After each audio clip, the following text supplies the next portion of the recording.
Orange and blue sunset at Mile High here in Broncos country. Let's get ready to ride. Russ and the rest are gonna light up the sky. We'll break it down after the game with the guys. Hometown heroes with their own sports bar. The best coverage in Denver, don't go too far. Just turn on DNVR. We are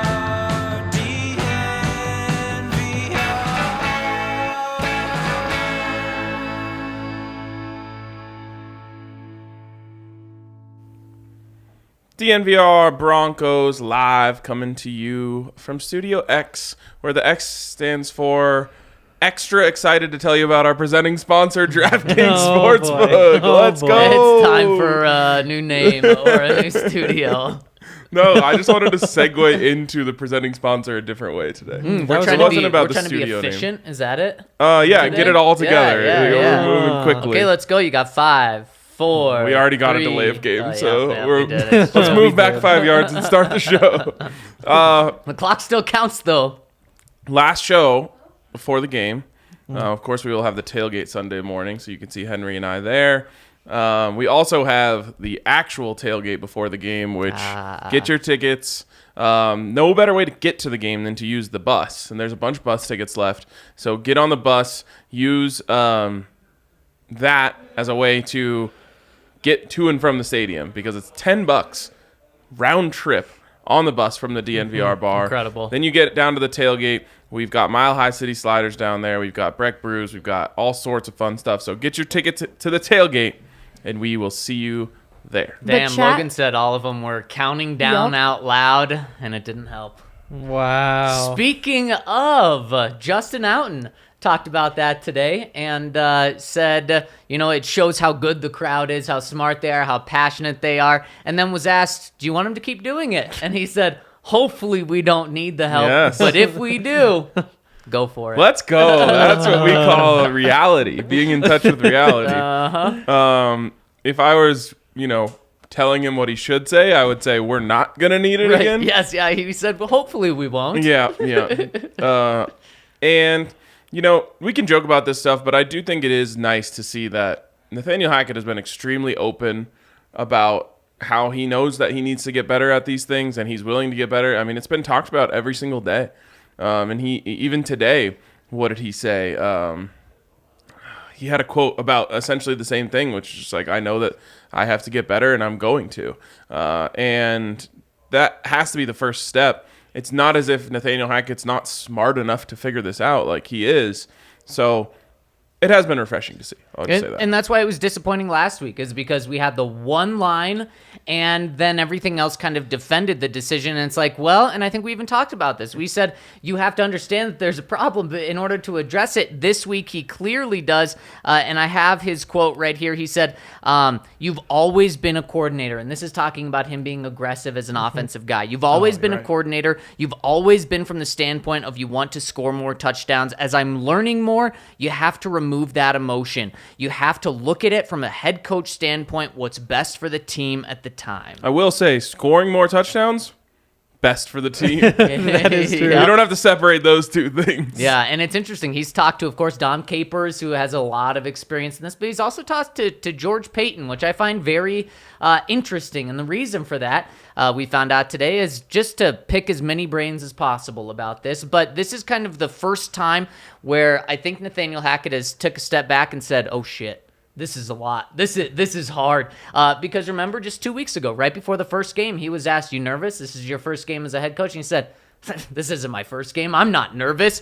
I don't think he quite understood and not just him. I think pretty much every first-time head coach doesn't understand just how much there is on your plate from a week-to-week basis, but in those 60 minutes of game time, how much is going on? Wouldn't the coordinator have kept the offense on the field? That is a good point. Yes, and been aggressive in that aspect. Totally. Like, that part doesn't make sense to me. Like, that's not a coordinator thought. Unless you was at one point a special teams coordinator, but I don't think that was the case. No, it's a good point, and that goes back to my theory that he's been overthinking a little bit. Yep. And just thinking maybe I don't know if it's what would my dad do, what would the head coach do, instead of just doing what he feels is right. And, it's weird to go to George Paton on paper, but George Paton's watched a million football games. He knows the difference between good clock management and bad clock management. But George Paton's never been in that situation, though. No, he That is hasn't. what makes it a little bit different. Yeah, so maybe he should come to me because I've been really good at clock management in Madden.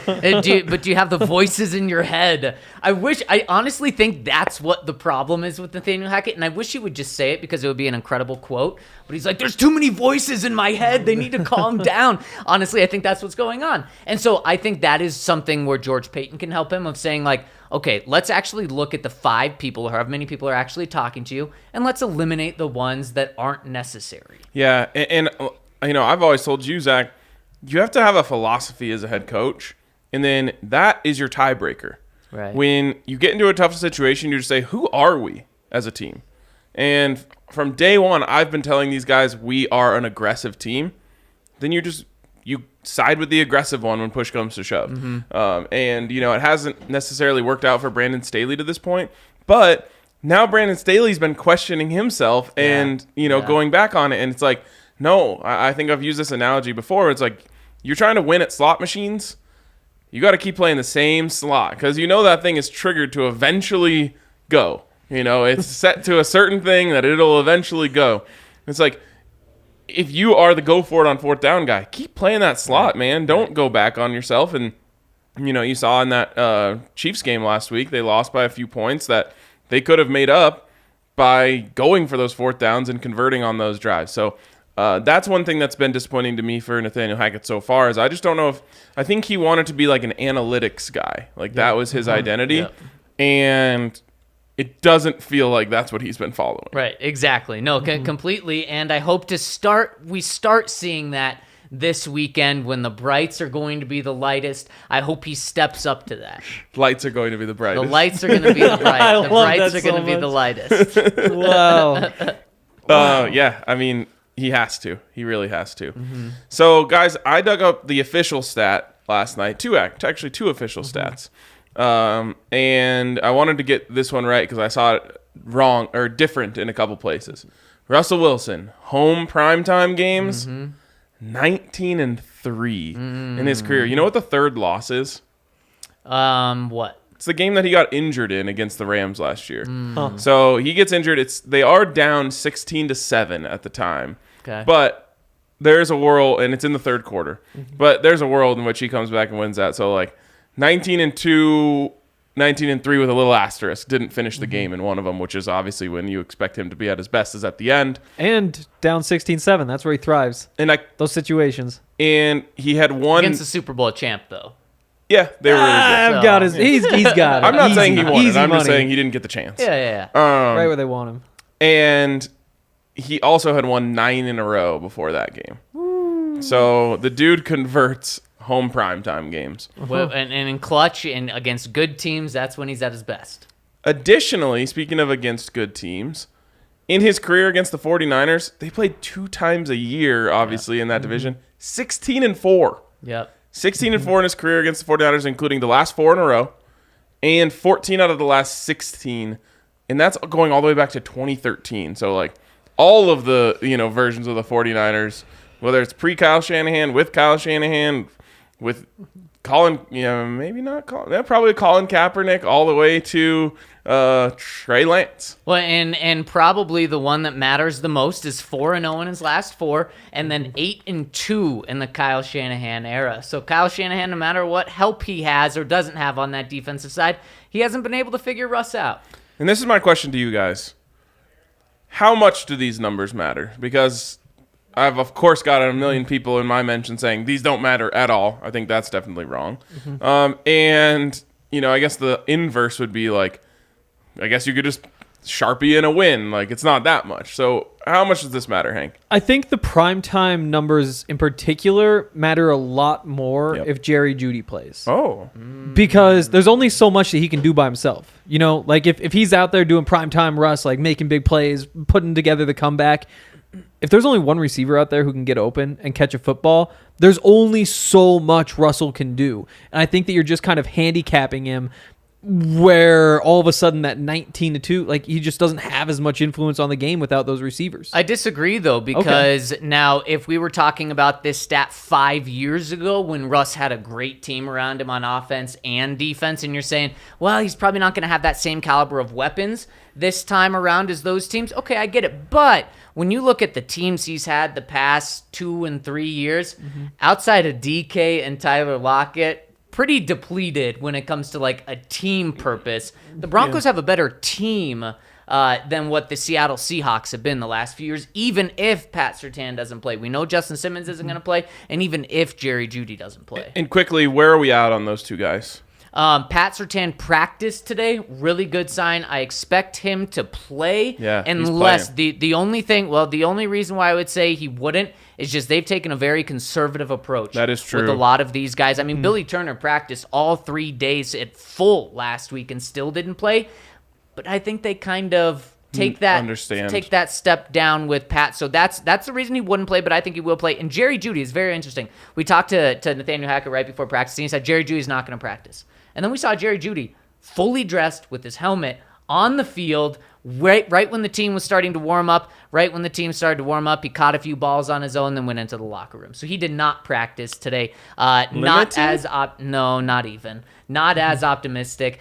My guess is he wanted to go out there because what I understand about this injury is it's more of a comfortability and a pain tolerance thing. From not 100%. Maybe there are other things, but that's kind of what I understand about it. And so I think he wanted to go out there full pads, see what it was like moving around a little bit, despite not practicing. Is Justin Herbert playing this week? I'm not sure.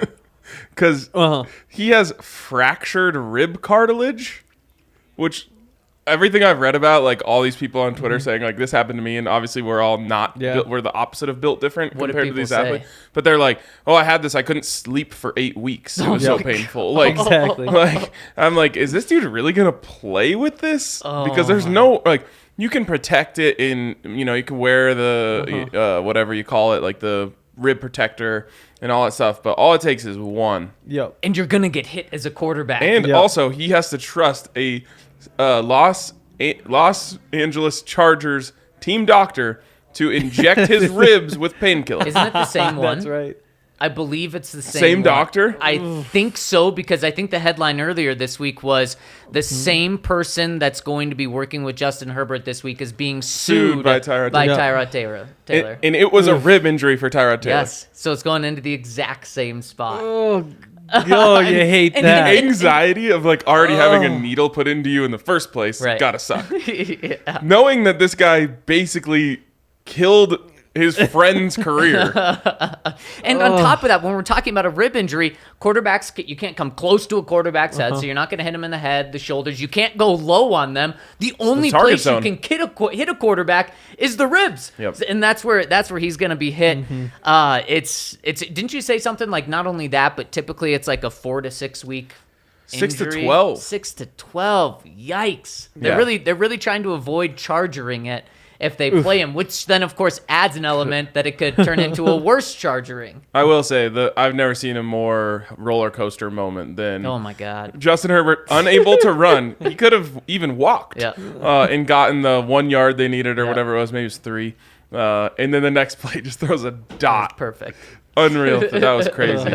I still think he can't play this week. There's if he does, whoever they're playing Jacksonville needs to put the crosshairs on it. Josh Allen with the Jacks. And that is the spot, like you said. So it's even easier. Okay. The one thing he has going for him, though, is like Rashawn Slater is incredible at left tackle. He just got to get the ball out super quick. Like he knows he's not just going to it's not going to be like clean around the edge. You just got to be so fast. And with Jerry. Like press coverage then. Yeah, totally. Yeah. But I mean, that's still probably better than your backup quarterback. Yeah, for sure. I don't know. Back to Jerry. Do we know? So we don't know what the actual injury is. Ribs. Just that it's ribs. Ribs. Yep. Could be the same injury. It could be something similar for sure. And you hope it's just not as bad. Bruised ribs is probably the best thing that you would cross your fingers for. And that definitely is just like one. I think is do you have your full range of movement? A lot of people when they have rib injuries like that, like it's super painful to even lift their arm. So like that's a huge thing for wide receivers. So I understand why this could be difficult, but Broncos doctor might be a little more accurate with that needle. Oh boy, you got to think Jerry's feeling better going under that needle than Justin. Absolutely. Good news also, Billy Turner, a full participant for the 5th practice in a row. I asked Nathaniel Hackett today if he's going to play, if he's going to start at right tackle. He said, we're evaluating all of that. I expect him to be the starting right tackle for the Broncos. I expect us not to know until game time, though. And then Quinn Meinerz also started practicing again today. Really good sign. Awesome. Love to see that. And usually, and I feel the same way about George Kittle, so I'm not just like pumping sunshine here. Usually limited, full play. Yeah. And that's what Kittle was. He was limited yesterday.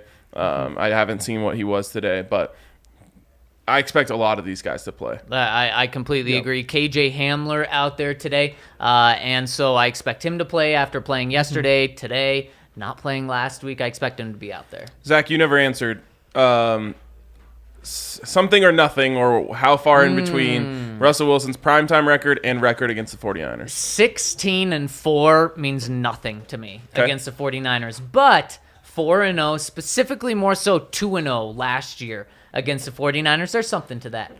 He knows them, and especially this 49ers defense, and we'll talk about it in just a second, is so freaking good. It really is. I think it's the best defense that they've had in many, many years, and they've had really good defenses, but Russ has had success against them, and he knows their pieces. They have obviously a really good front for their linebackers, maybe the best 3 linebackers, like a pair of 3 linebackers in the NFL, and then their secondary is really good. I'm not going to say great yet, but I mean, they're really good. Yeah, I would give them solid, but Yeah. Either way, it's a very, very formidable defense. And you're right. I think, and I'd have to go back and watch more games. I feel like I probably watched them all live. When I was looking last night about what his primetime record was, I was going into, you have to like open up the box score because on the side it was having the time of the game, so I was like making sure it didn't get flexed or anything like that. Right. And I would see like some things, and I'm like, oh yeah, like that was the one where Hollister scored at the very end, So I've seen, but I want to say that when Russ plays the 49ers, he plays a bit more Russ ball because they have those pass rushers, because he has to be a little bit more creative, and that's what I think is one of the reasons why he plays so well against them, why he's been able to overcome their good defenses, is just like these primetime games when Russ is playing against these types of teams, he just does the craziest stuff. And we haven't even seen a glimpse of it yet in Denver. We haven't. And I'm crossing my fingers that this is when it's going to come out. It doesn't matter if it's Billy Turner or Cam Fleming. Like, they're getting off that edge. Yep. And so Russ is going to have to make some adjustments and make some plays. And I just expect that this is the one. We also haven't seen Russ, like, getting caught in the pocket like a statue and going down. He just has kind of been really good at staying within the pocket when there's time. And the few times that he's bailed, it hasn't worked. And so I asked him about that yesterday, and the most notable thing he said was, if I need to take off, I can still take off. And so we need to see that because we haven't seen it. We're going to see it. And yes, we're going to see it. I think this week's a big time for that. And in his past 4 games, when he's 4-0 against the 49ers, he has 11 total touchdowns, 1 interception, 10 passing touchdowns, 1 rushing touchdown, only 205 passing yards per game, which is interesting. Yeah. And I believe it's like a 69.9 completion percentage. So he's been extremely effective, but he hasn't been taking over games. And the Broncos are going to need Javonte Williams and Melvin Gordon. I had a 49ers fan tweet at me last night that this would not be the first time Russ had a get-right game against the 49ers. So hopefully in his eyes, he's like, I can't wait to see those gold helmets out there on Sunday night. Yeah. It is crazy just looking back at some of these numbers. Like, he's never thrown for, I guess, 261. That's his max ever against the 49ers. Yeah. Like, you would think there'd be at least one really big one in there. Definitely. This is what I'm trying to explain to Broncos fans because, again, Russ has been one of my favorite players in the league always, at least from an on-the-field standpoint and from a betting standpoint.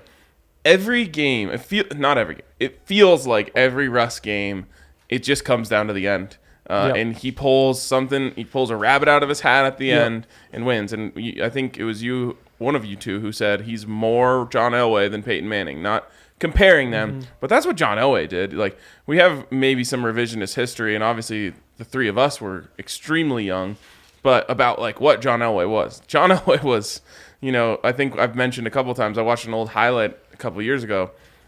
It was 20-7 with 2 minutes left in the fourth quarter, and he leads them back against the Chiefs to win 21-20.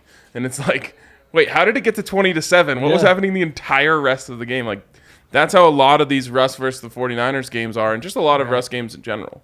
Yeah, absolutely. Now, do you have something, Hank? I did just realize it's kind of the same thing when you think about where, it's different with Shanahan, but the story for a lot of Elway's career was like three-quarters of bad coaching. It's just like, we're going to pound the rock and you better fit into the system. And fourth quarter, it's like, well, time to go win the game. And it's kind of like that with Russell Wilson, too, when he complains about how the system works. And then at the end, they just kind of let him cook. The more I think about it, the more it is similar. Well, and so that's why that's the hope, is that now Nathaniel Hackett is Mike Shanahan and not going to hold him back and slow him down. It's to open him up.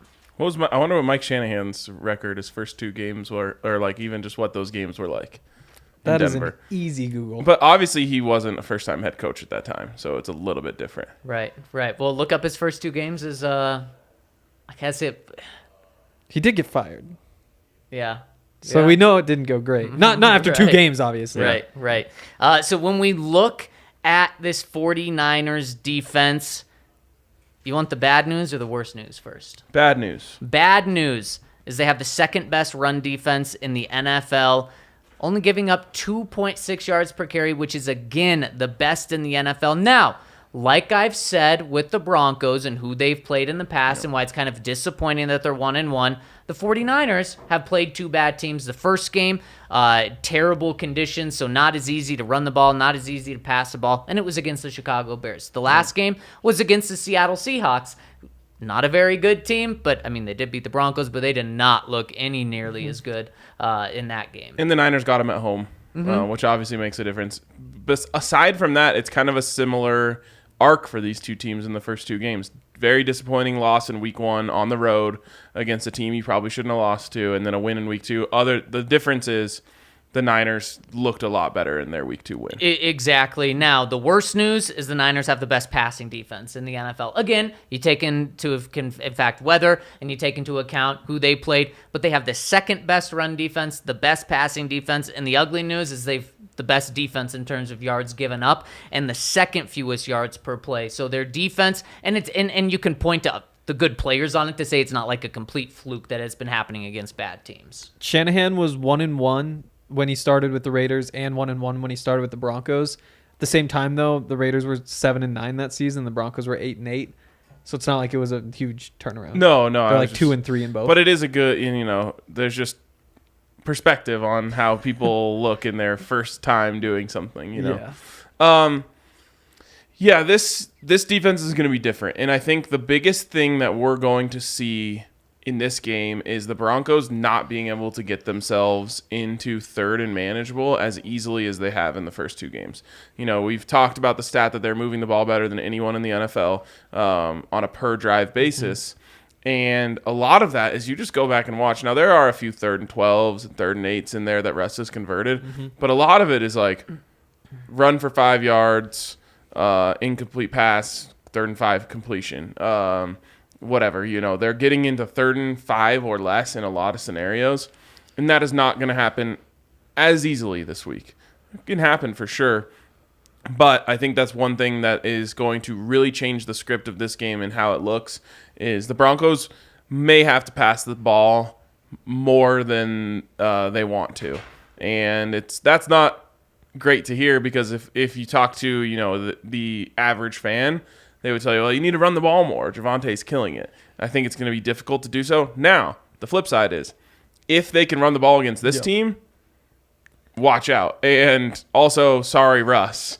This might be one of the best running football teams in the league, and they're going to have to run it. Russ said yesterday, Javonte maybe, arguably maybe is the best running back in the NFL. So if that's the case, then he should be expecting this. But I think you have to stick to the ground game until you are forced that you can't, because the scariest thing to me is not just having them know what you're going to do, but then it's it's Nick Bosa who's coming after you. And he's arguably maybe the third best pass rusher in the NFL behind TJ Watt and Aaron Donald.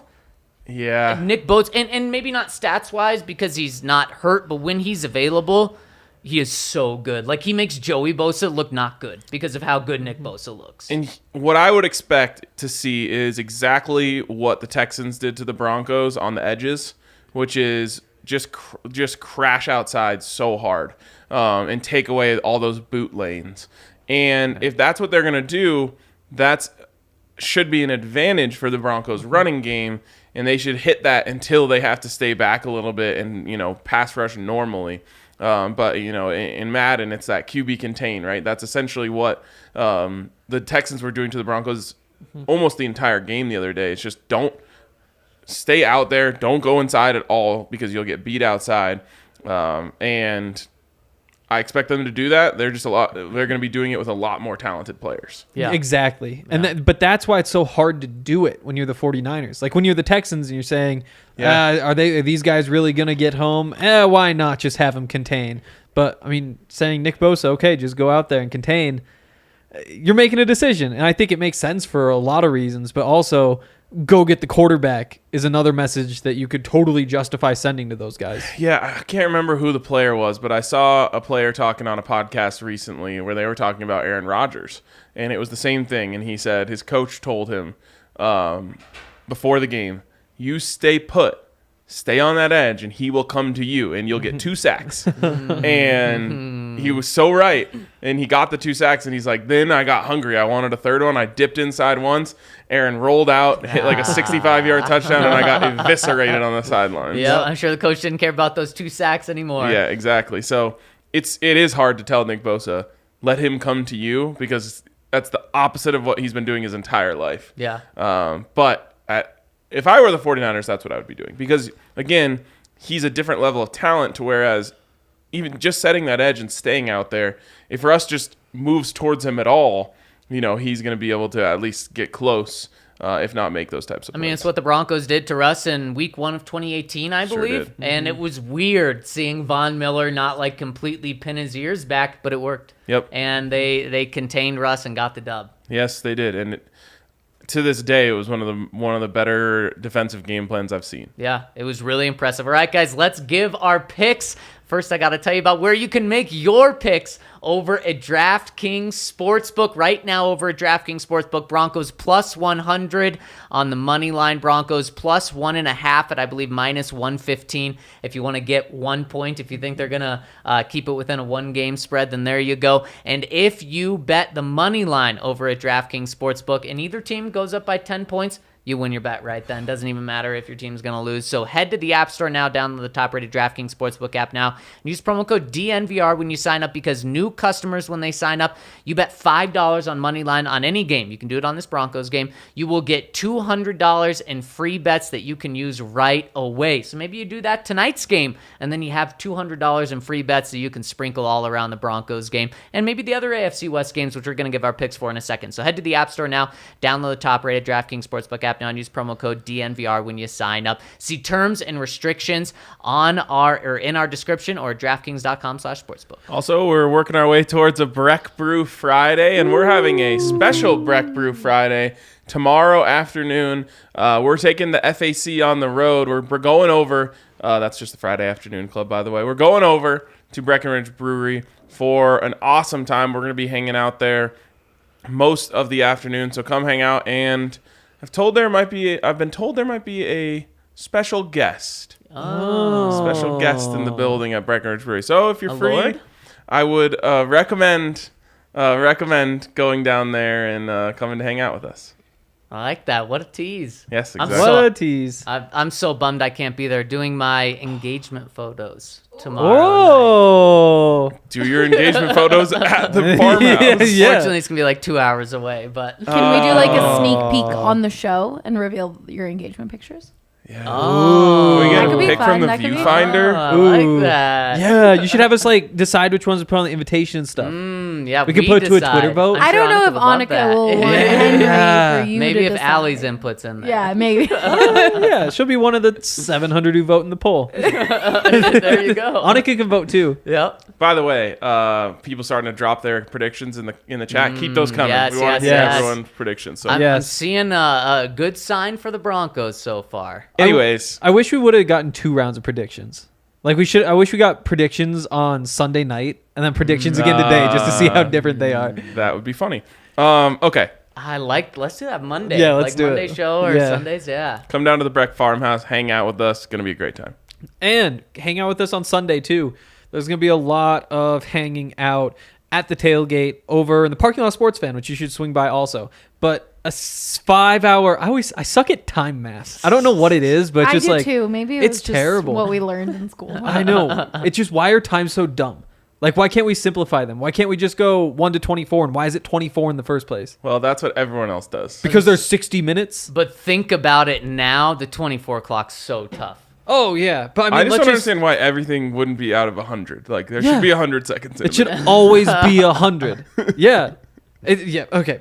I guess we already went down that road. But yeah, there's like 5 hours or something that you guys can be at the tailgate. It's from 1 until kickoff.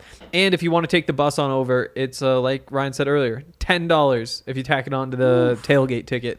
It's going to be a good time. And it's also going to be a good time on Saturday watching the games here. But make sure you go to the tailgate. It's probably even less than it would be to take a scooter to and from. Like, the $10 To and from, yeah. is legitimately unbeatable. Oh yeah. Yeah. No, you can't. I mean, it's $50 to park. At least. And Yeah. then you also have to be responsible and can't Yep. drink, and you get to do it all with the bus. Yep, exactly. Yep. And remember, it's cheaper if you're a member, so get a membership. Boom. Okay. Prediction Time for us. I'm going last. Henry, lead us off. I can already guess Ryan, so You gonna guess my score? You don't say the team. Just say what you think the score that I think is. Henry, you want to guess the score Ryan's thinking? I'll guess that he's thinking 27-23. Damn, that's pretty good. I'm gonna go 30-24. Okay. Henry's closer. Okay. Can you give us a score, and then we'll give our picks, and you can say who wins? No. Henry, you go first. Okay. I'll take 23-16 49ers. Ooh. And I really hate doing If it. the Broncos score 16 points 3 games in a row, I'm going to lose it. Oh my That's why I gosh. did it though. Is like they've done my it twice. They kick so many field gosh. goals. Like I don't know. Like I think there's a good chance. I think it's kind of a toss-up game, but after what we've seen, if you got to pick a side, I've got to lean away. What's funny is Vic Chin says 16-13 Broncos win, but still suck on 16 points. So Henry, love you and it. Vic are on the exact love it. same. I think the Broncos offense does get in the end zone, breaks the red zone streak in this game. seen this so many times. Have to worry about it as much. It's going to be 23-20, and I gotta say it's a coin flip on who I think it's going to be. Okay. Boom. Coins flipped. What's it say, Zach? And the gut says the 49ers. Oh. I know. This is a team where when they got Jimmy back, it's like, oh, they're the NFC. They're a team that's in the NFC Championship game last year. They could easily be in it again this year. So this, to me, I know I said this yesterday that this was a pivotal point for the Broncos season. I still think it is in terms of like really truly feeling like you're going to make the playoffs. If they lose this game, that's if they win the game. If they lose this game, the Broncos can still make the playoffs. I don't mean it that their season's over if they don't win this game. It's more so if they win. But if they lose, they're going to be in a tough spot. But you get to play the Raiders, who have not won a game. You get to play the Colts, who just look absolutely terrible. And in fact, have not won a game. So you do still have some time to make it up. But this one is just a really good team, and their defense scares the hell out of me. At home, Broncos offense wakes up a little bit. We see signs of improvement, but only 20 points just because of how good the defense is. Yeah, I think you're spot on in terms of it's going to be difficult to score in this game. It's not going to happen a bunch. But that being said, I think the Broncos Here we exercise go. a Here lot we of go. demons this week, starting with the red zone issues. I'm calling 3 for 3 in the red zone. 21 points for the Denver Broncos. Next is no issues with delay of games. I'm calling 0 delay of games. And I'm going to say Nathaniel Hackett makes a difficult decision in this game that works out for the best for the Denver Broncos. Wow. And the Broncos win 21-20. There we go. I love it. And Hank, yours was, we all have the under, crazy enough. And the under's actually come down this week, and we all still have the under there. Man, Ryan, I wish I could have that same confidence in you. I do think Nathaniel Hackett is going to figure this out. However, I think what he's seen these first 2 weeks of the season is, oh my God, there's a lot. So I expect it not to be nearly as bad. Not necessarily one delay of game penalty, but there's going to be a couple of things where Nathaniel Hackett's going to get crushed more so than he should, but because people are ready to chomp at him. And so it's better. It's going to be better, but it's not going to be perfect. All right.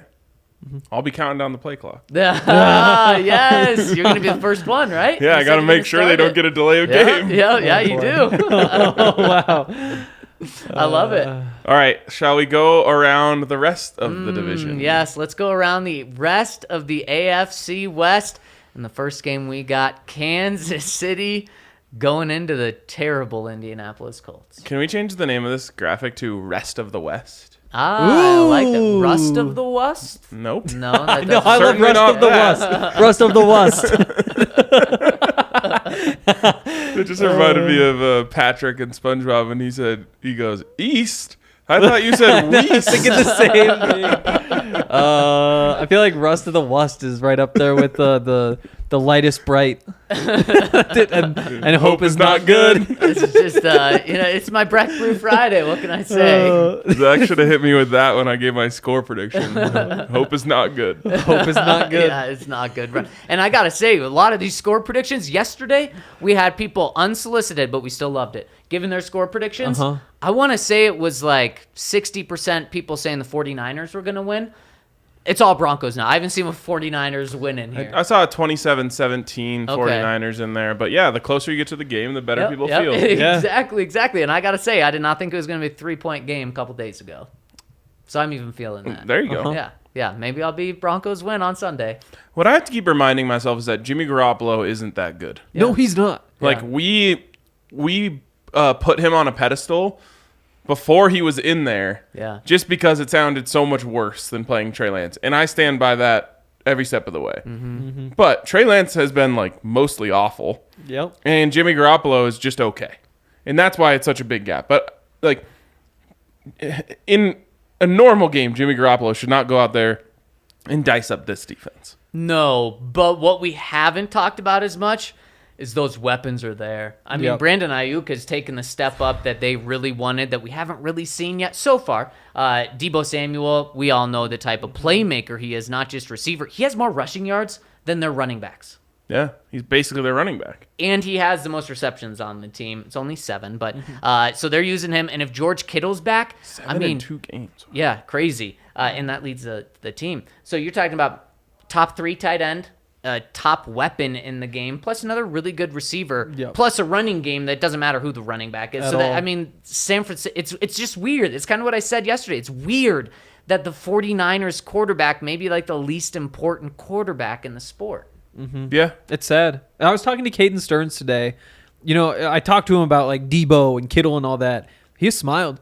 He was fired up. He was like, yeah, it's going to be incredible. Like, getting to play Debo, it's going to be so much fun. And I think that's kind of the vibe they're taking is, it's a test. Like, it's going to be kind of fun. This is real good football that they can go out there and just prove themselves. Henry, I think you made the point, maybe even last Sunday, which was this is the first one that there's no ifs or ands or buts. Like, this is just a game.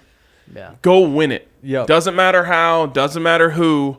Just scrape and claw. And I think from a player's standpoint, that they don't think about, spreads and stuff as nearly as much as we do, but they know what's expected of them.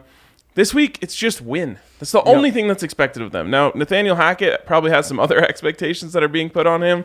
He's got to win and look smart while doing it. But for these players, that's got to be fun to just be like, we're going on national TV. Just play ball, just win. Yeah. And there's going to be a lot of these now. I mean, just looking ahead, next week's the Raiders. Sure, they're 0-2, but that's a team that a lot of people thought could make the playoffs. You got the Colts. Similar boat in a lot of ways. But again, like Jonathan Taylor, there's a lot of pieces that you can get scared of. And they hit Chargers, and I guess the Jets and the Jags are good. But this is a stretch right here where you got to win.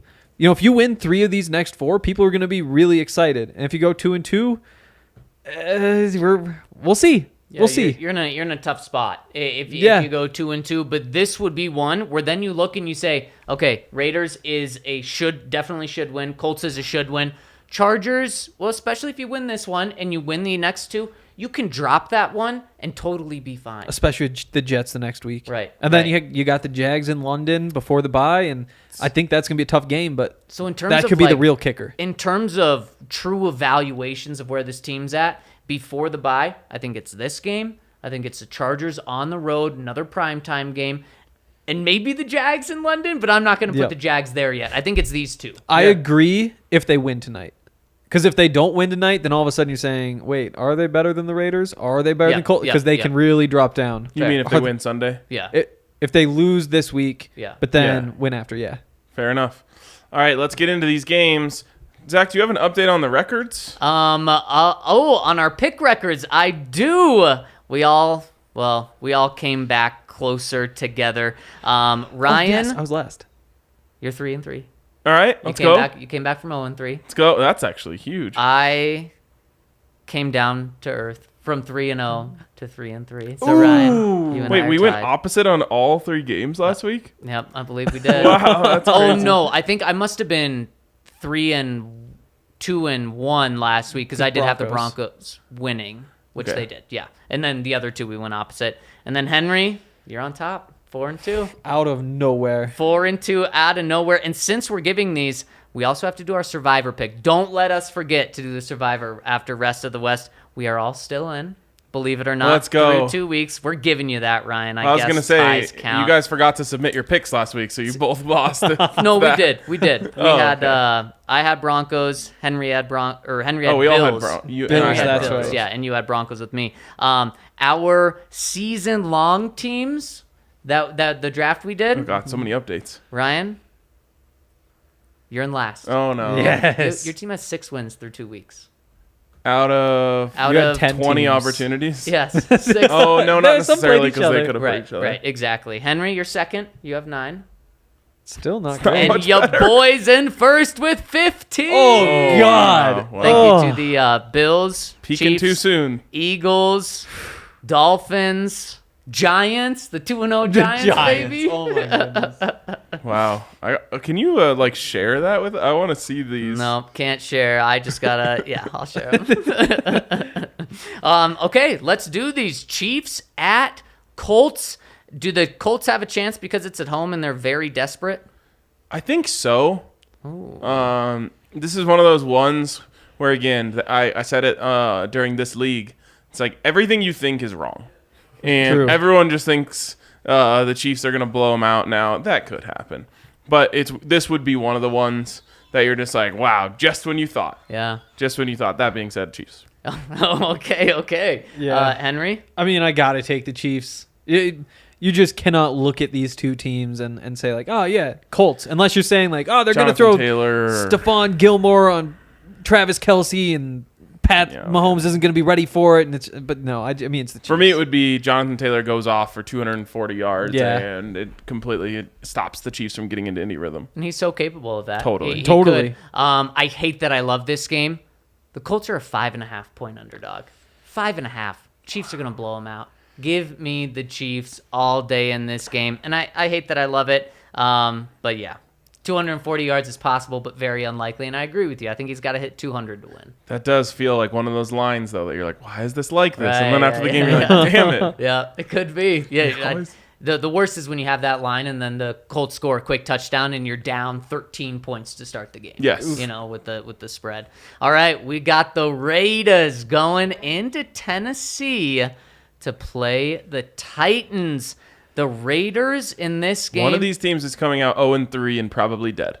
Yes. And if it's the Raiders, Josh McDaniels, and they're dead in the water. I mean, could you imagine? The Broncos started 6-0 with Josh McDaniels, and it was miserable, like inside the the rest of building. the way. Could you imagine 0-3 with McDaniels? I'm telling you, he's going to run Derek Carr out of town. I can just feel it. He's going to scapegoat Derek Carr, say, I can't believe this guy's worse than Mac Jones, like all this stuff. I'd rather have Matt Castle, whatever it is. That's what's going to happen if this thing goes off the rails. Does it go off the rails this week? Yes. Oh, Derrick Henry drives him off the rails? Yep. I love it. What do we talk? How does this game go down? It's a heavy dose of Derrick Henry with a couple big mistakes from the Raiders, whether that's a fumble. Apparently, Hunter Renfrow forgot how to hold on to footballs. So something like that where, they're kind of staying in there. It's like maybe the Titans are up 14-7. They're driving, fumble. Then it's just right back into Derrick Henry's hands, and he's just, trudging his way down. Now it's 21-7. Now you're a little desperate. And I think in the end, the Titans win this game 24-21. A late surge from the Raiders is not quite enough. I love it. Henry, you following in his footsteps? I can't. The problem with all that is that Derrick Henry sucks now. He's so washed. You can't be 250 pounds and try to run the ball with a bad foot. Like, you just need feet to run the ball. Josh Jacobs is better. Not good. I think last week he had 33 rushing yards. Yikes. 37. Yeah. I don't know what he did week 1, though. Derrick Henry's 80. bad. The offensive line is bad. They have no weapons except Kyle Phillips, and I only like him because he's a little slot receiver from UCLA. The defense doesn't have any talent except for the defensive tackle. And, I mean, what do we really... I mean, this is the Raiders. I hate to say it, but the Titans are just not a good team. 34 carries for 107 yards, 3.1 yards per carry. You take that for one game, but not two. Washed. But He done. Derrick Henry. one of those games is against the Bills. That's true. Derrick and the Bills who wanted revenge over them for beating them last year. Derrick Henry's not washed, Henry. Get that out of your mouth. Wash your mouth with soap. And Derrick Henry's going to prove it this game. Derrick Henry's going to run all over the Raiders. And like you said, both of these teams are very desperate. However, I think one team believes just a little more, and that's what's going to carry them over the edge, and it's Derek Carr is who's going to have the belief. The team has the belief in Derek Carr, not the Tennessee Titans having belief in Ryan Tannehill. And it's just the Titans, guys, they are trending as far down as you can. Yep. Their last game against the Bills was so embarrassing, so bad. And I think the Raiders... I don't know if they have belief in Josh McDaniels, but Derek Carr is going to keep them afloat for this week. Yep. What's the deal with Malik Willis? I know he came in at the end of the game. He had like a quarter and a half, I think, Yeah. of playtime. Well, what did he do? I didn't watch. I didn't see. I only The saw game him was like run. 47 to... Yeah, well, the Eagles were on, so I was just like, Oh, there you go. Yeah. gonna Also, we watch did this have game. Ian say they've got Treylon. He's looked fine. I'll give the Titans that. Treylon Burks is fine. All right, well, Yeah, we'll give him that. me and the Titans will take it. So I'm There's your riding chance. alone. There Yep. we go. I trying to- love it. I want to find out what exactly Malik Willis did in that game. 1 for 6 for 6 yards, 4 carries, 16 yards. Oh, 4 yards per carry, baby. Best back on the team. 1.5 yards per attempt. Yikes. Yikes. Kevin Byard. Yep, he's good. He's not Justin Simmons. I would think that if you're the Titans, you have to bring in some sort of zone read package with Malik Willis and Derrick Henry, just to try and get Derrick Henry started a little bit. Yeah, I would love that. Liz Frank is like a serious foot injury, and he is so big. But that was so long ago. I mean, this offseason, right? I guess the end of last season. Yeah. Yeah, he's fine. He's fine. Don't Okay, worry about him. okay. But one guy that may not be fine is Justin Herbert hosting Trevor Lawrence and the This is a big game for you, too. Jaguars. It's your 2 favorite teams. Oh, shut up. Chargers 7-point favorites here. At home or away. But We're at not home. picking It's the in spread, Los right? Angeles. We're not picking the spread. Okay. No. Just to give you an idea of where the game's at. Both 1-1. Wow. This is a huge narrative game for both teams. Let me Yeah. tell you a story. So I was playing a little bit Madden yesterday, and I picked the Jaguars as, you know, I had talked about them so much I wanted to see if they're actually as good in the game as I thought they were in real life. I played the Chiefs. No, sorry. I thought Tyreek Hill. I played the Dolphins. kept the lid on everything, just ripped him apart underneath, just completed everything underneath. And then the next game I played the Chargers, I got smacked. It was like 40-0. I couldn't run the ball. I couldn't throw the ball. Joey Bosa was everywhere. There's just such a huge talent difference in this one that I don't even think it's close. I think the Chargers blow them out. Cover the spread. Yep, 7 points they got that. Ryan, this is a big one for you because you like the Colts a lot more than the Jags. Oh, And This is a win-win for me. What are you talking about? I guess it is. Someone's gonna lose. So which way are you winning?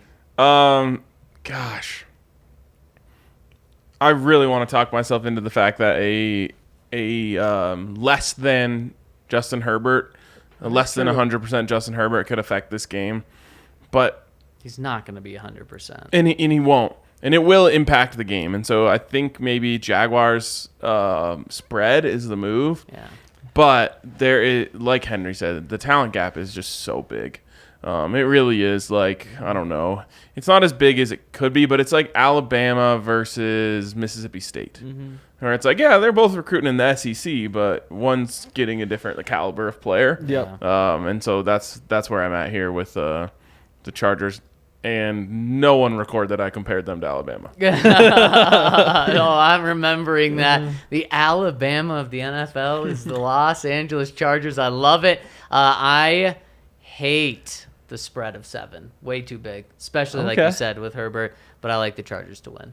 Yeah, I mean, the Chargers will do some Charger stuff that keeps the Jags in the game probably. And, Yep. and that might just be playing their quarterback while he's hurt and him getting speared by Josh Allen. And then just being even more Charger for the rest of the season than they would have been. Look at that. Henry and I going against the grain with Ryan. I love it. Oh, I love wow. Yeah, there's a That lot. is crazy. A lot to be decided this week. It is.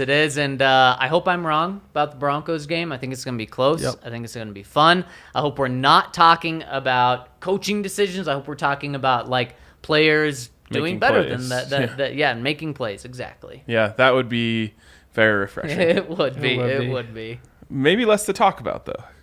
Oh, definitely less to talk about. I heard a specific show in town still talking about the field goal decision, and they've done it every day since that happened. Really? Yes. The one that happened almost 2 weeks ago. Yes. Wow. Fascinating. love I'm happy that. we've moved on. That is for sure. And speaking of moving on, if you want to go to the game this week, hit up our friends over at Game Time. Click the link in our description, both if you're listening on podcast and if you're watching on YouTube. Click on the link there because it will get you the best prices for this game. And like I said, the prices dropped after the Texans game. So if you want to get in, get a great seat, go to Game Time. And what's so cool about Game Time is their interface is so incredibly user-friendly where you can see exactly where your seat is. If you're watching on YouTube, Allie's showing you where to find the link, what to click on. And then look, it just pulls it up right there. You get the best prices. They have flash sales, flash deals going on at the top of the screen. And it's just so cool because you get to see exactly what it's going to be. And you can see with all the fees in there as well. So check them out at Game Time. Make sure to click on our link. Boom. Love Game Time. By the way, we took a large chunk of the DNVR staff to the Rockies game the other night via Game Time. It was like $120 to take 17 people. That's incredible. That is Rockies. It was unreal. less than $10 a ticket Yep. to get in the stadium. And we had an absolute blast. Before practice today, there were like media people saying like, "Oh, I need your team to take all 4 against whoever," and it's like, I totally forgot that you could be that excited about baseball right now, where it's like, "Oh wow, we got scoreboard watch." Like, oh, they're going up against the Dodgers this week. If they get swept, all of a sudden, then it's just so lame. I will say, I would love to have something else to think about during the weeks because yeah. I'm like fiending for more Broncos information to just be able to evaluate this team better. So like, I'm just like getting home and being like, oh, if nothing's on TV, I guess I'll just watch the tape again. Like, and I wish there was something else to distract us. I know. Sunday can't get here It quick feels enough. like that takes so long to get from Yes, Sunday to it Sunday does. right now. Also, want to move on into the third segment? And give us a shout out to Mile High Sliders. Oh, okay, yeah. The jalapeno popper Yes. slider they've got so good. On top of that, They have a delicious Mediterranean option, which is vegetarian, so delicious. And you can also get chips there, which are absolutely delicious. They have so many different options of things you can have. So really, it's for everyone there. And I mean, you guys, they have so many different types of sliders as well. So many different kinds. Oh yeah, the sliders are off the chain. I'm actually like, I need more sliders in my life. That's another thing that I don't like waiting so long to get, like Broncos football and sliders. I think everyone can use more sliders in their life. And like I said, they have veggie options too. The eggplant, which is grilled Parmesan cheese sauce and feta, or you can get a garlic aioli.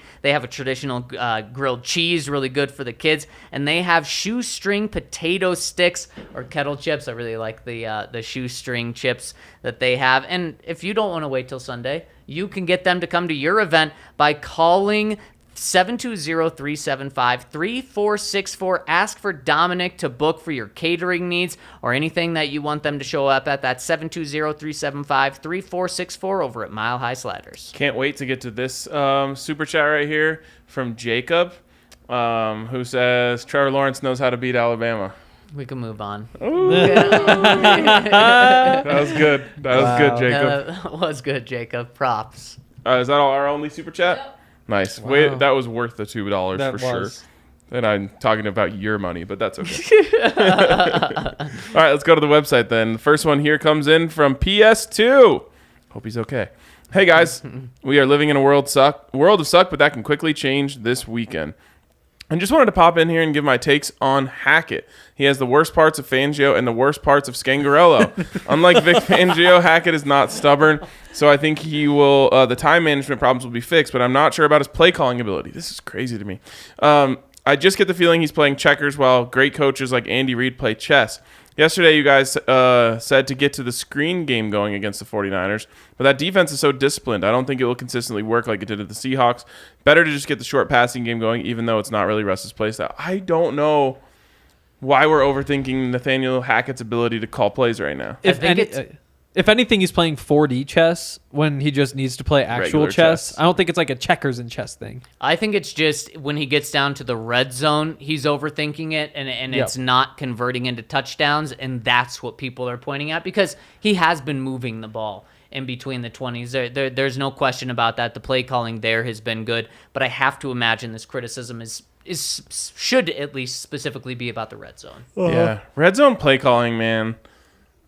I think it's so much more complicated than like just did you call the right play? Yeah, Yeah. but when he points, and I'm just trying to understand where PS2's coming from. When he points to Andy Reid's play calling, Andy Reid does just have incredible play calling in the red zone where you're like, I thought those plays are what you run like on your own 30 when you're trying to get a huge play, but Andy Reid's doing that in the red zone. Yeah, I mean he really is playing 4D chess in the red zone. It's just working. Right. Yep. Right. Yep. All right, let's go on to the next one here, which is from Broncoholic. Hey guys, got a kick out of hearing the "that's not true" response, especially from Hank, to the red zone 0 of 18 passing stat I pointed out yesterday. You guys figured it out though. 0 scores. Russ is 8 for 18 passing in the red zone, but that actually drops to 1 for 7 inside the 5. So would you believe we have only run the ball 4 times while in the red zone? And all of them have come inside the 5. I find that crazy, but it's true. Obviously, 2 resulted in fumbles, which were out of the shotgun formation after reviewing both games again multiple times. I've only seen Beck in on 2 plays inside the 5, and both were the fade passes to Cortland. So here would be my simple solutions, which I believe will have our red zone offense looking great. 1, practice toe drag drill for pass catchers and emphasize it a lot. If Cortland and the TDs can drag that second foot, we have TDs instead of incomplete passes with B2-0. I promise you, they've practiced that enough. Mm-hmm. Like, if there's anything the wide receivers practice, it's getting their feet in. Just even when they're bored, when they're doing anything, like those guys are practicing getting their feet in bounds all day. Just saying.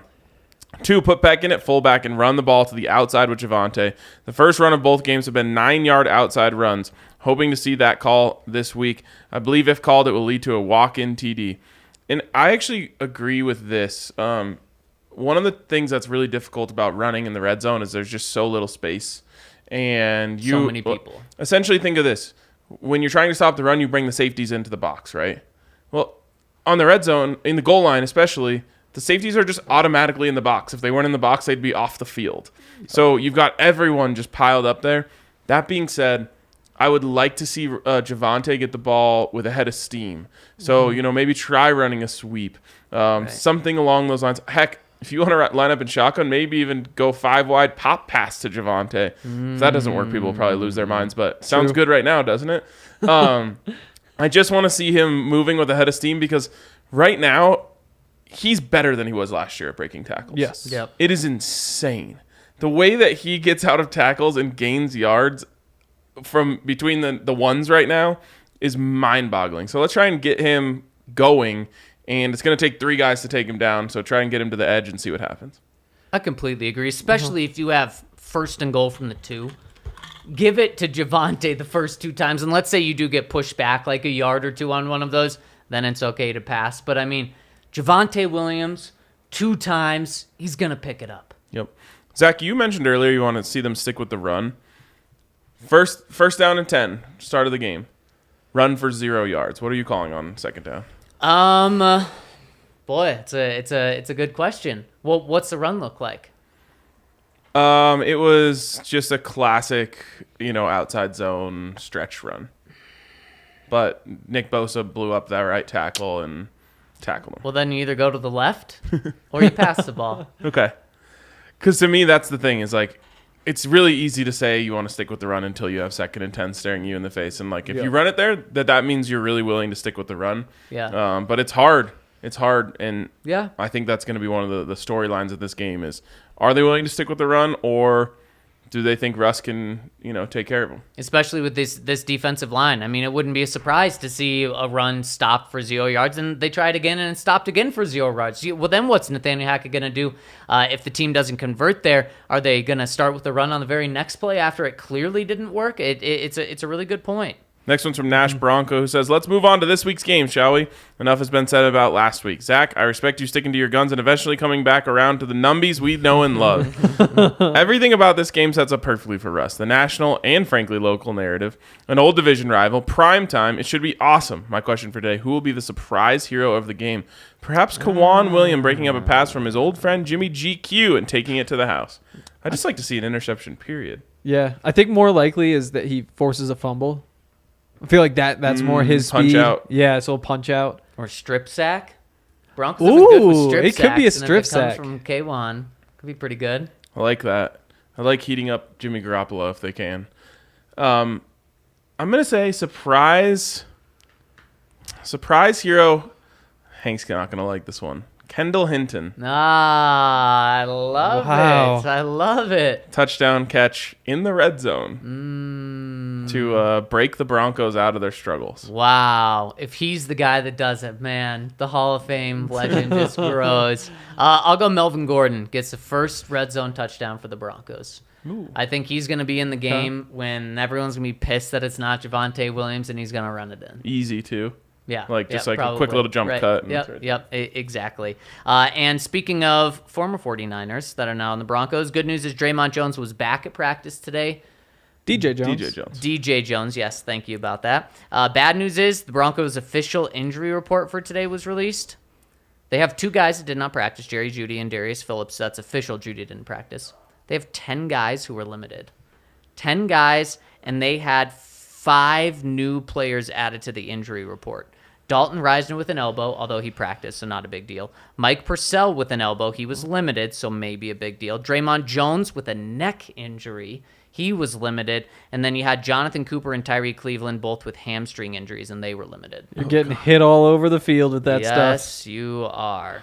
The Tyree Cleveland one is not good. I mean, although at a certain point, it's, just swapping out one guy for the other doesn't really matter. Right. Yeah. But I don't even know who you swap in for him at this No. point. I don't Jalen know. Virgil. All right. Probably. Why not? Yeah, that actually weirdly feels better to me. Say everybody on there plays versus doesn't play. How much does that change the spread? Is there 10 points worth of players in there? Because like Surtain, Jeudy. Let me read you Minus- all the okay. limited guys, and the 2 did not practice. Jerry Jeudy, cornerback Darius Phillips, first time you've heard that name. Tyree Cleveland. No, he was on my Madden team. He's fast. There we go. Tyree Cleveland, Jonathan Cooper, KJ Hamler, Josie Jewell, Draymond Jones, DJ Jones, Quinn Miners, Mike Purcell, Pat Surtain, and Billy Turner. Man, how That's many of a your ton. 10 most important players is that? A few.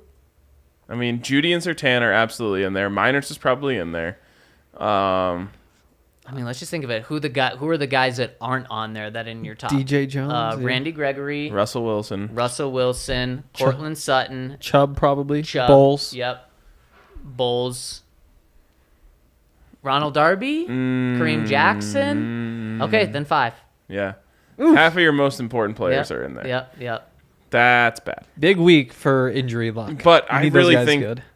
most of those guys are going to play. I think do so too, yes. Unless like the Draymond Jones suffered a neck injury in practice or something like that. I have no idea if that's the case. If He any of must these have. happened in practice, then that's when you think, okay, well maybe they actually aren't going to. Sometimes a guy just goes into the trainer and is like, "Hey, my neck's bothering me," and like From, that like, goes on. yesterday. Yeah, exactly. Yeah.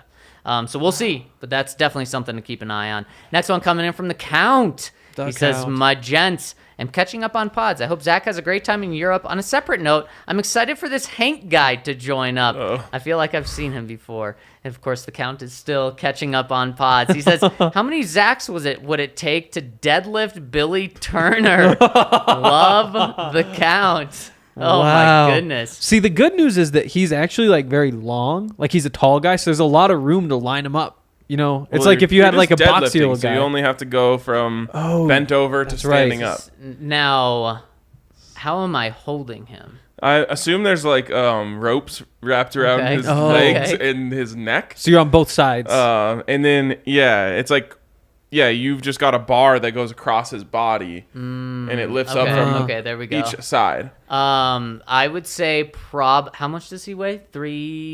We'll say 300. Just 300? keep it easy. I'd say 315. 315. Let's get 3 Zachs on each side. 50 6 each. sacks? I think I could definitely do it. Have you ever, deadlift? In I all feel like- honesty, probably, I feel like it only needs 3 sacks. I was going to say, yeah, I could do it. It's just so I could tough do if they're 3. on both sides. Kind of like the Right. How are they synchronizing. going to synchronize the deadlift? The one Zach on the other true. side's got a tough job.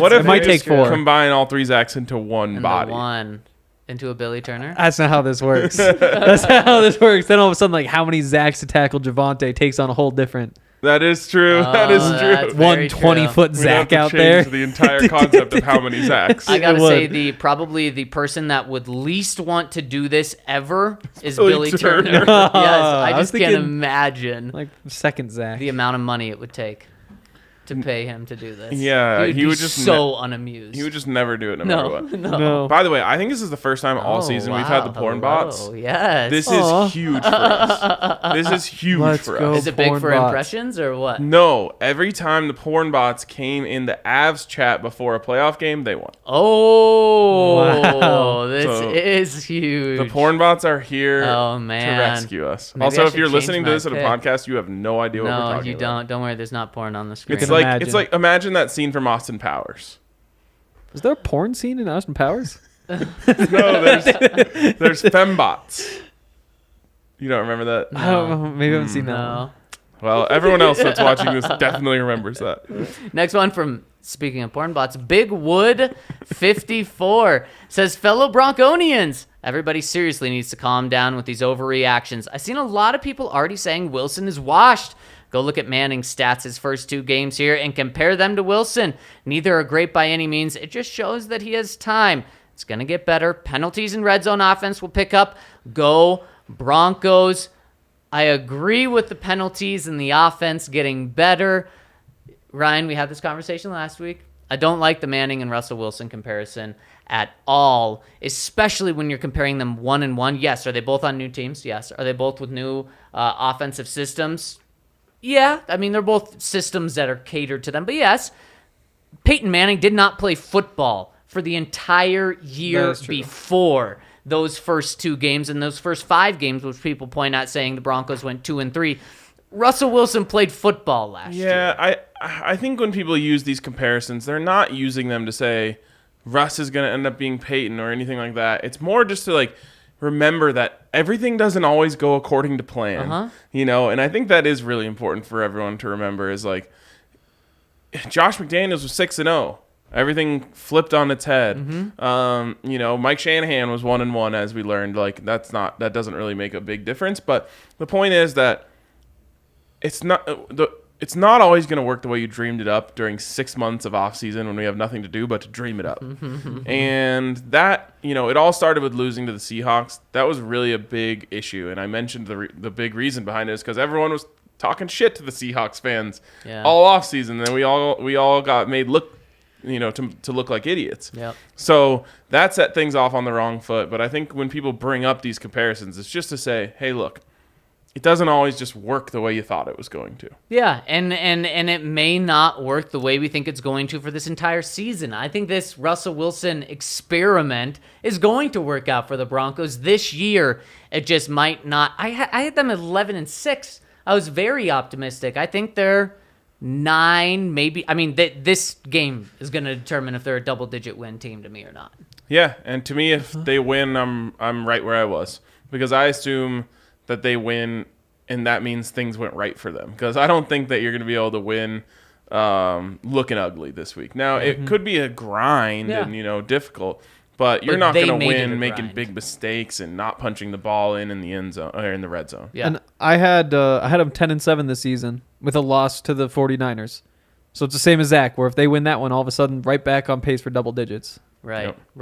And double digits, you're in the playoffs, are really close. Next one from Arvada. Luke, he says, fellas, I certainly underestimated the challenge of getting a good, juicy comment in as a new dad. Seems like we have a lot of babies coming or already here in the DNVR community. I'm excited for all of us.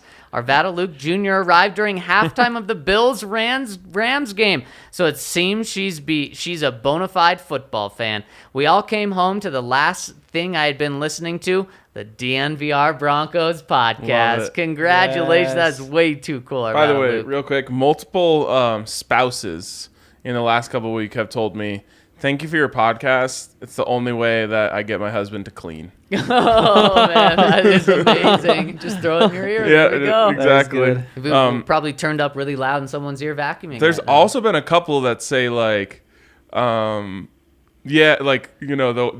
spouse is there and they're like, I only get to listen to the pod when they're not in the car. And I'm like, oh, what a nice way to introduce us. Nice to meet you. That's so funny. I love it. He goes on and says, a rapid-fire hot take sesh that I just have to get off my chest. 1, the calls for Hackett's job after 2, really day 2, are asinine. If you are rooting for institutional chaos, lack of patience, and a general disregard for continuity of leadership, there is a franchise in Ohio that would love to have you. 2, I'd much rather have a good play caller that needs to learn a bit of clock management than an incapable play caller with the perfect timeouts. Who gives a crap if we get 0 penalties on offense if we're only going to put up 13 points a game like we have the previous 6 years? 3, I feel like many fans think this is more of the same, forgetting the obvious and invisible commitment of this staff to learning and improving. They know they are a young, new staff. Hottest take, we will finish the season on a minimum of a 7-game win streak. That happens, they're winning the Super Bowl. I agree. Cheers. Keep the optimism pumping and don't be afraid of a bar. Arvada Luke. Arvada Luke, with a new baby, you probably do want to be afraid of going to a bar the next couple of weeks, or your wife may not be happy. Nah, get out. Enjoy it. Ian B in the comments saying he cleans to the podcast. If the Broncos won 7 games to finish the season, they would have gone through a gauntlet of like every playoff team and just mowed them down. Oh my gosh. And they would probably be the Super Bowl favorites. Yes, they will be ready to go, that's for sure. And that's, by the way, including 2 games against the Chiefs. Wow. And the Chargers. That'd be sick. Yes, Thanks for even just putting that in my head. It made me I love have it. a better day. And the final one from Bronco Oilers says, in light of KJ's injury history and the state of our wide receiver depth, do you think it's time to maybe fast-track Montrell Washington on offense? He looks great with the ball in his hands so far and was inches away from making a huge play in the pass game last week. I know there's always apprehension with getting young guys involved, especially given his draft position, but I have a hard time imagining that T-Rell won't end up being the guy KJ was supposed to be in the offense. Laughing at T-Rell. I think you're just going Trell. Oh, the Trell, dude. Well, I was like, is he referring to Tyler Lockett? What? Yeah, I didn't get it. Yep. I'm in on this take. Fast track Montrell Washington into the offense, especially if all these other guys can't play. I would rather have the volatility that comes with putting in a rookie who was drafted to be a returner than, putting in a guy who hardly belongs on an NFL roster. Montrell has looked electric with the ball in his hands. He made a great effort on that slot fade they threw to him. I think they threw that to the short side of the field, which I don't get. But I think he's just like a natural-born playmaker, and so he should get the ball. I think the tough part is, he's a slot receiver. So when you're figuring out who to put in the slot, right now it's Kendall Hinton, it's Montrell Washington, and KJ Hamler. And that's assuming Jerry's out and KJ's in. So maybe you even bump KJ outside, although I think he's probably better in the slot. Kendall Hinton probably is a lot safer option. Montrell is more explosive. I'd be down to give Montrell those snaps, though. It doesn't have to be everything. There'll be a rotation. Yeah, I just want to see him get in there and just try to get him the ball in a myriad of ways. Now, I feel like teams that do this get so married to it has to be some sort of misdirection trick play. It doesn't have to be that. Like, use Montrell Washington on a drag route. We've talked a couple times about that concept that they used to get Brandon Cooks open last week, and that one on the all-22 is so ugly. And there's also offensive pass interference, for sure on it.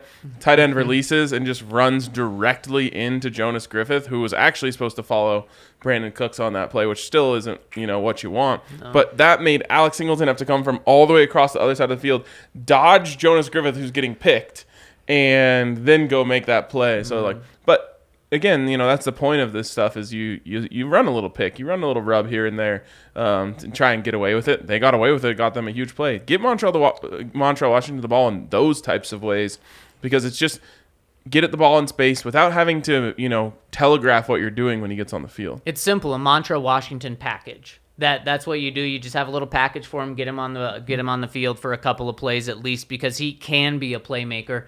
And Ian B just had another boy himself. So congratulations, Ian. Congrats. You're in the comments all the time. We appreciate you.